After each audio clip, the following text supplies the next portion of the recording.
Welcome guys to our second episode of the River Tour, where we go over figures that we think are cool, we think are great, we think are relevant. This figure is just my favorite figure from Yu-Gi-Oh! Series 1, the Summoned Skull. This figure's back from 2014. It's old, it's not really relevant, but if you're playing Bronze Age or Golden Age, Silver Age, he's a very fun figure. So he has this traded lightning strike ability.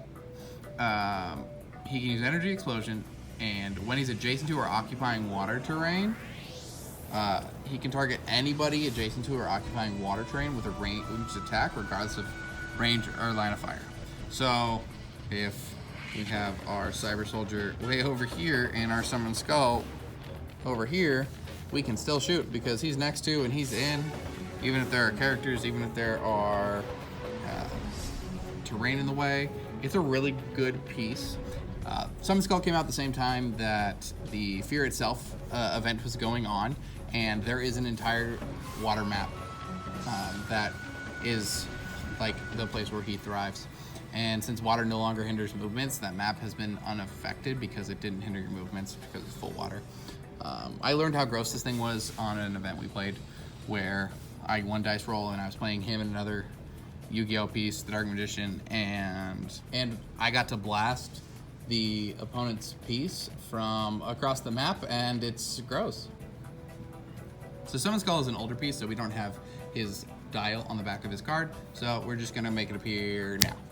Okay, so he starts with a 10, 12, 18 free range combat expert, 8 range, 2 lightning bolts.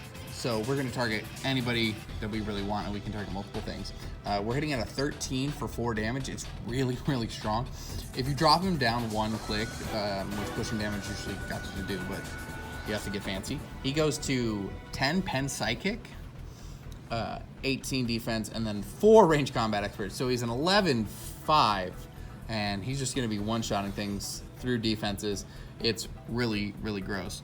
He also has running shot on his first 4 dials, and he has charge on his bottom 4. Doesn't really matter. Then he starts with a flurry. He becomes a close combat piece, but hopefully you don't have to play that game and you're playing at a range game. He has exploit on his charge dials, and then he has battle fury.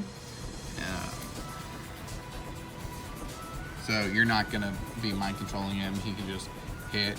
He's got great defenses. 210 points is kind of steep. He's a very tempo piece. You'd have to build really, really soundly around him, using pieces like Frog Thor if you're gonna play multiverse, so you get more water terrain because the water doesn't have to be connected, or a Tuma, but you'd be going to 400 points at that point. It's very difficult to build him, but this piece is super fun. My favorite place to play him is with Masters and Minions, where one of your pieces has to be over 100 points and everything else has to be under 100 points.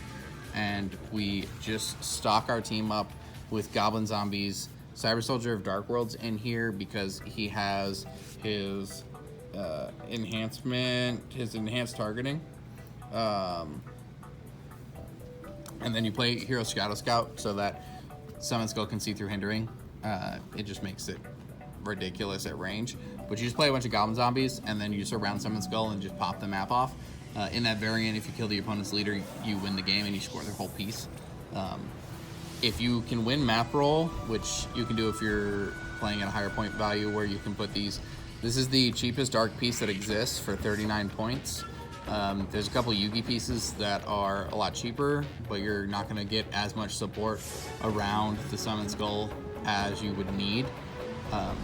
You can try to win map roll. If you do win map roll, all water maps are where you go. There's 2. There's the Atlantis Rising, and there's the Yugi one that is mostly water with just the edges of the map not having water. Either one is very good for the Summoned Skull. I mean, I really just like this piece.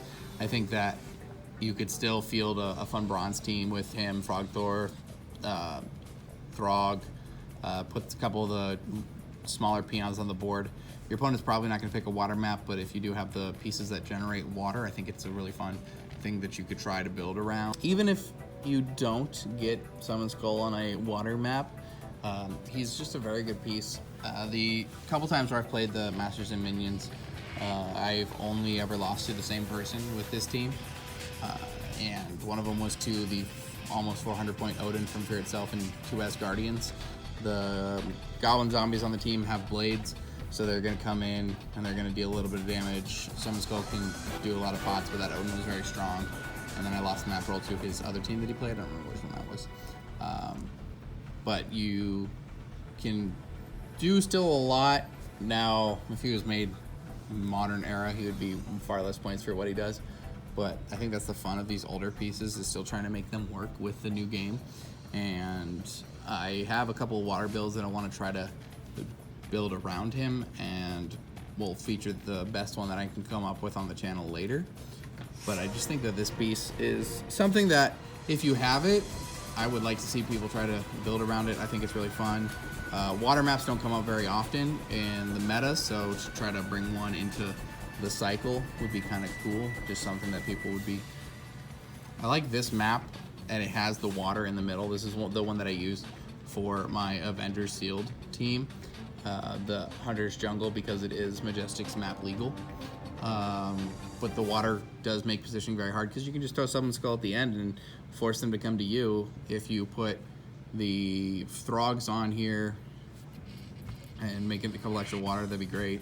If you're playing a tentpole strategy that you know, like Thanos, you can place water with the Thor Frog to make it easier to hit, make him avoid the strategic areas that make it hard for him. I think there's a lot of the out here that can be used to make this piece a very fun piece. And then even in Yu-Gi-Oh, you can play him on a 400 point game with red eyes, and he fuses in to make Black Skull Dragon, which is kind of cool. Fusion mechanic's really sick, but I think Summon Skull on his own is a really cool piece. Also, the sculpts on the Summon Skull, the Yu-Gi-Oh pieces, are just some of the best sculpts.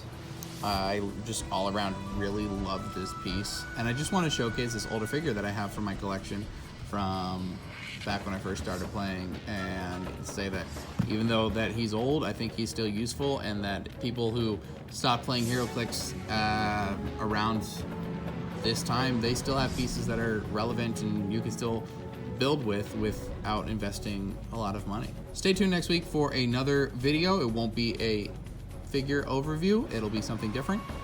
We'll put these up as we feel like we've got something that we want to share with you guys.